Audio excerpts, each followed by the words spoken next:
Cerita 1, Penguntit di Snap. Ketika Snapchat memperkenalkan fitur Snap Map, awalnya fitur itu terasa keren dan tidak berbahaya, sampai akhirnya ternyata tidak begitu. Fitur ini, namun, aku tidak pernah menyangka bahwa keputusan kecil yang terlihat sepele itu akan menyebabkan masalah besar. Aku adalah siswa kelas 11 SMA, dan jujur saja, Snapchat hampir seperti kebutuhan wajib. Kalau kamu tidak punya Snapchat, kamu langsung dianggap tidak keren atau aneh. Bahkan anak-anak pendiam, yang biasanya duduk sendiri di kantin sambil menunduk membaca buku, juga punya Snapchat.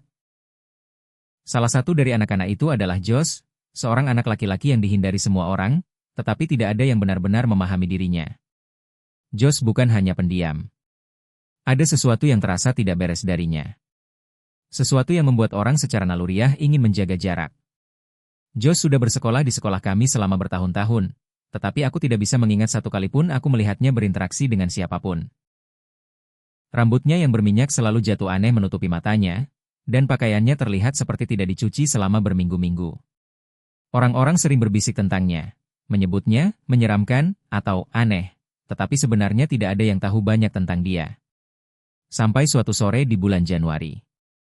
Saat itu aku sedang menggulir layar ponselku ketika sebuah notifikasi muncul, Josh_Watch menambahkanmu sebagai teman. Perutku langsung terasa tidak enak. Aku tahu itu dia.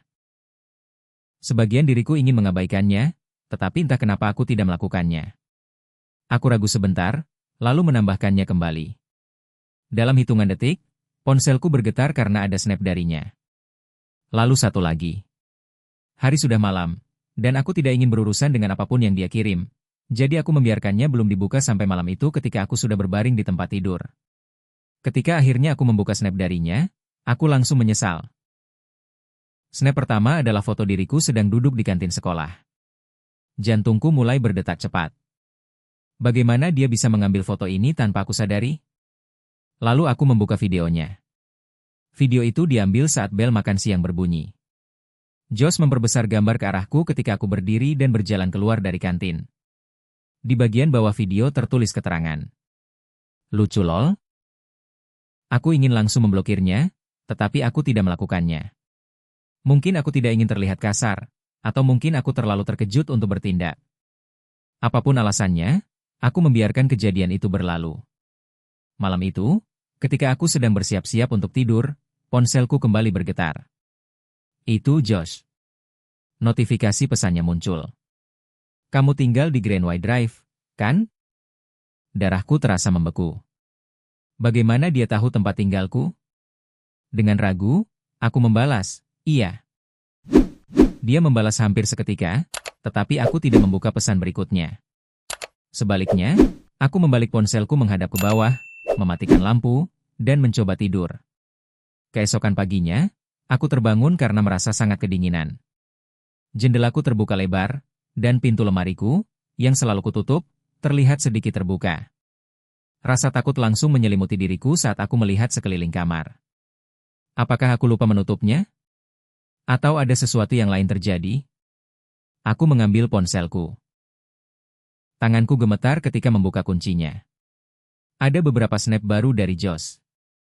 Beberapa snap pertama tampak tidak berbahaya, foto-foto trotoar acak pada malam hari. Namun kemudian, perutku terasa jatuh. Ada foto rumahku, diambil dari jalan. Lalu ada foto jendela kamarku, dengan tirai yang sedikit terbuka. Jantungku mulai berdebar keras ketika aku menggeser ke snap berikutnya.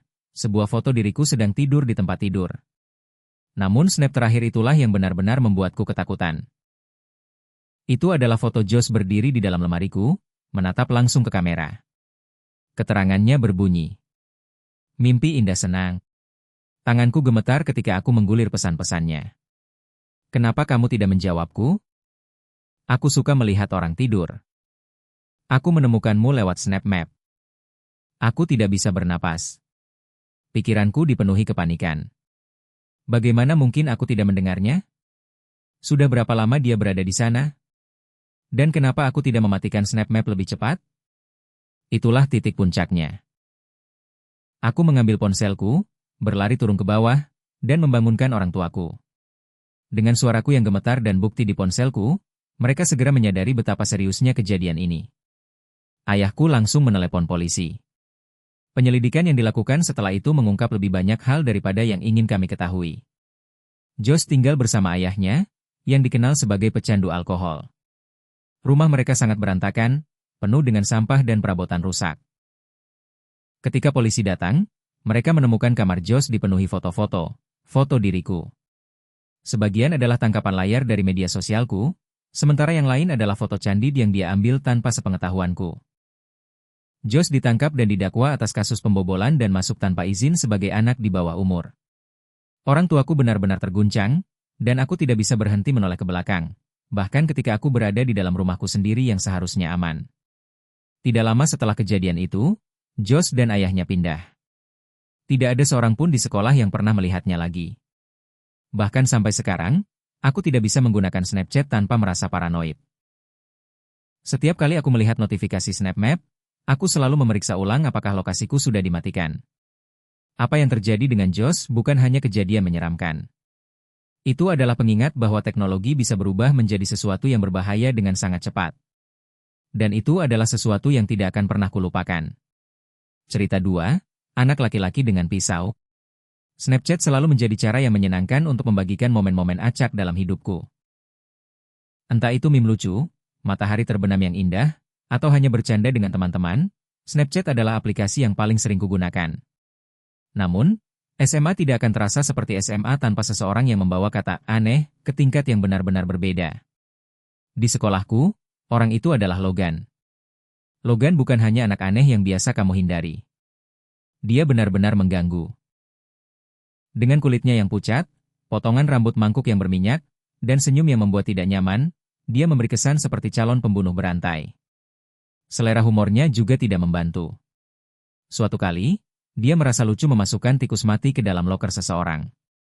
Di lain waktu, dia menuangkan saus tomat ke seluruh tubuhnya lalu berlari di lorong sambil berteriak, "Tolong aku berdarah."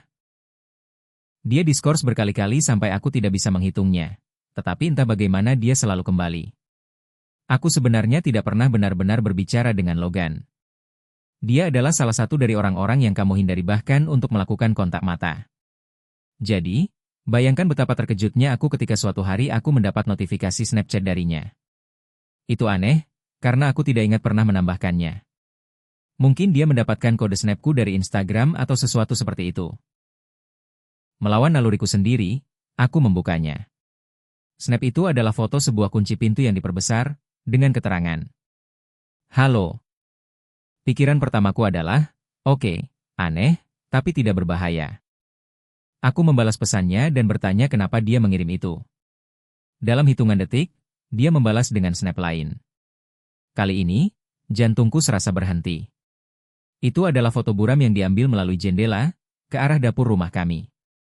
Panik langsung menyerangku. Aku berlari turun ke bawah, jantungku berdebar keras di dada.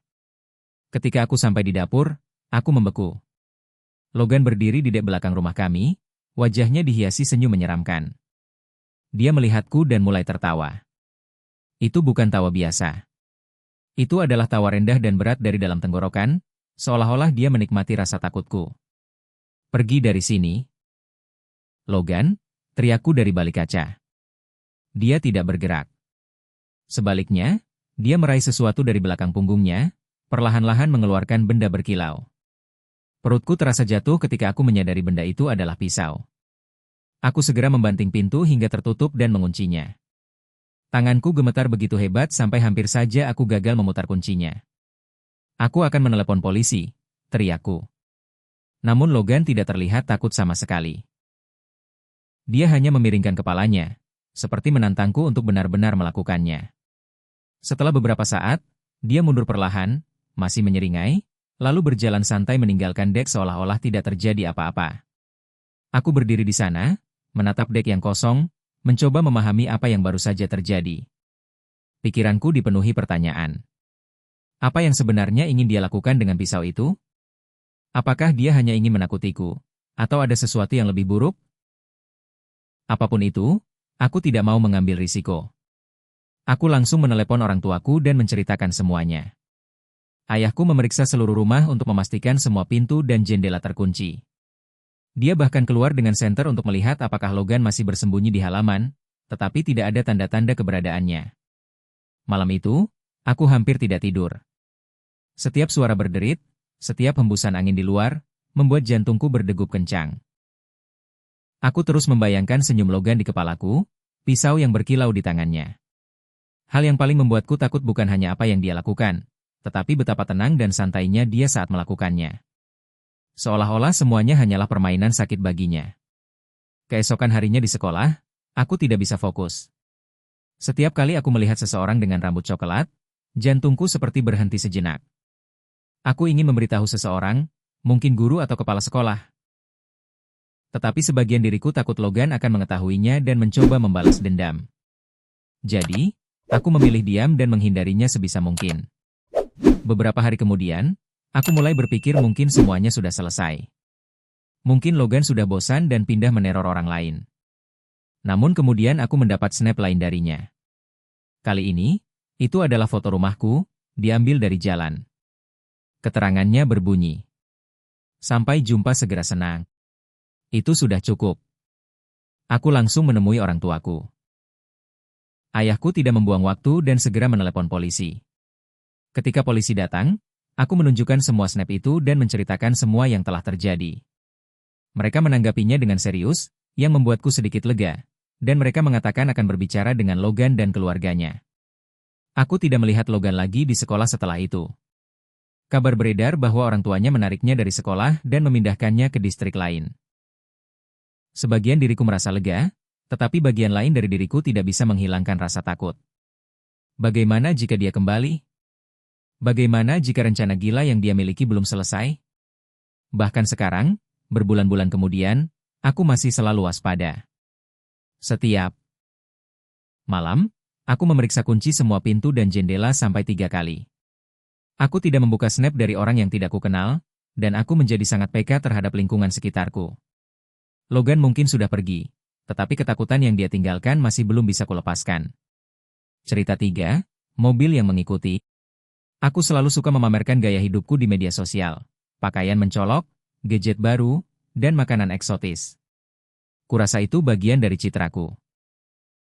Secara alami, banyak orang acap menambahkanku di Snapchat karena profilku terhubung dengan Instagram. Sebagian besar waktu, aku mengabaikan permintaan itu. Namun pada suatu malam hujan, 2 permintaan menarik perhatianku. Satu dari seorang perempuan bernama Mia dan satu lagi dari seseorang bernama Tessa. Skor snap mereka rendah, yang terasa aneh. Kebanyakan orang yang menambahkanku biasanya punya akun yang cukup aktif. Meski begitu, aku berpikir mereka mungkin menemukanku lewat Instagram. Aku menambahkan mereka kembali tanpa terlalu memikirkannya. Beberapa menit kemudian, Mia mengirimiku snap. Isinya hanya layar hitam dengan keterangan, "Kamu manis." Biasanya aku akan mengabaikan hal seperti itu, tetapi rasa penasaran mengalahkanku. Aku membuka Snap Map dan memeriksa lokasi mereka. Bitmoji mereka berada dekat, bersama-sama di tempat yang tampak seperti mobil, hanya beberapa blok dari tempat aku sedang nongkrong bersama seorang teman. Rasanya sedikit aneh, tetapi aku mengabaikannya. Mungkin mereka hanya penggemar atau sedang mencoba menggoda. Aku menutup aplikasi dan kembali menghabiskan waktu bersama temanku. Malam itu, aku memutuskan untuk pulang. Hujan turun sangat deras, dan jalanan terasa sangat sepi. Ketika aku masuk ke jalan raya, aku melihat sebuah mobil di belakangku. Awalnya aku tidak terlalu memikirkannya. Malam hujan biasanya memang tidak banyak kendaraan, jadi melihat satu mobil lain bukanlah hal yang terlalu aneh. Namun mobil itu tetap berada dekat di belakangku. Terlalu dekat. Ketika aku keluar dari jalan raya dan berbelok ke jalan rumahku, mobil itu ikut berbelok. Dadaku mulai terasa sesak. Mungkin itu hanya kebetulan, kataku pada diriku sendiri. Namun jauh di dalam hati, aku tahu itu bukan kebetulan. Saat aku masuk ke halaman rumahku, tanganku sudah gemetar. Aku memarkir mobil, mematikannya, lalu melihat melalui kaca spion. Mobil lain itu berhenti tepat di luar rumahku. Aku mencoba menenangkan napasku sambil meraih ponsel. Aku membuka Snapchat dan memeriksa peta lagi. Bitmoji Mia dan Tessa berada tepat di atas Bitmojiku, hampir menumpuk di lokasiku. Tenggorokanku terasa tercekat. Bagaimana mereka bisa sedekat ini? Aku bahkan tidak pernah memberikan alamatku kepada mereka. Dengan jari gemetar, aku menelepon ayahku.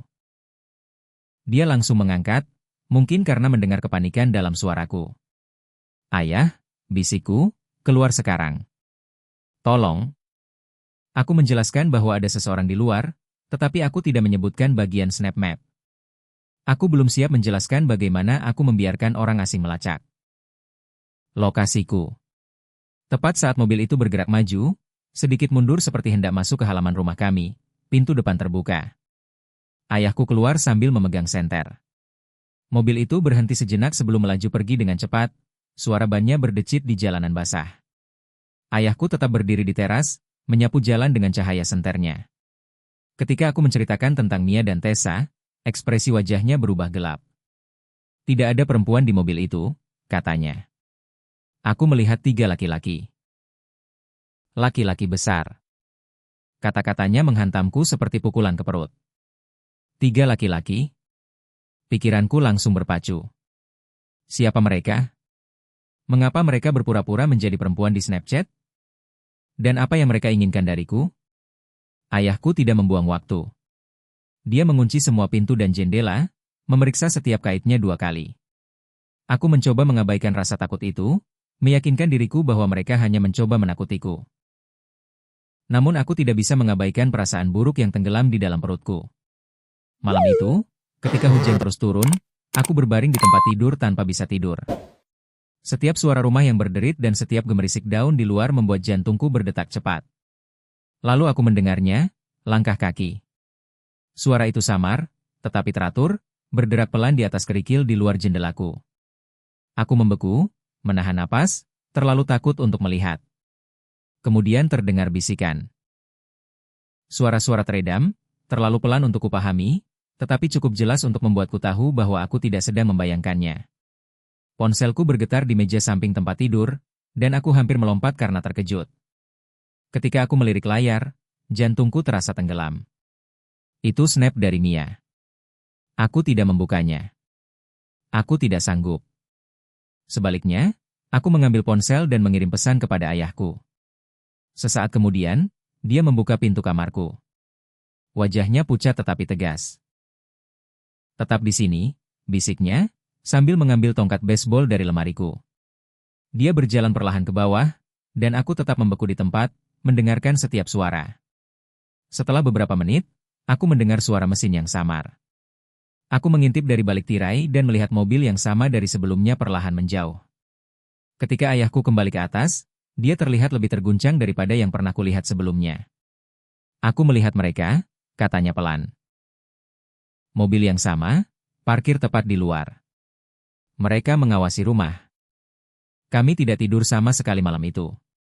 Semua lampu di rumah dibiarkan menyala, dan ayahku duduk di dekat pintu depan dengan tongkat baseball di pangkuannya. Keesokan paginya, dia menelepon polisi. Aku menunjukkan snap-snap itu kepada mereka, tetapi tanpa bukti kuat atau nomor plat kendaraan, tidak banyak yang bisa mereka lakukan. Mereka menyarankan kami untuk tetap waspada dan melaporkan aktivitas mencurigakan apapun. Sejak saat itu, aku menjadi paranoid. Aku menghapus snap map dan berhenti menambahkan orang-orang acak. Namun rasa takut itu tidak pernah benar-benar hilang. Setiap kali aku melihat mobil melaju pelan di depan rumah, perutku terasa tegang. Setiap kali aku mendengar langkah kaki di luar, aku menahan napas. Siapapun laki-laki itu, mereka tahu di mana aku tinggal. Dan aku sama sekali tidak tahu apakah mereka akan kembali.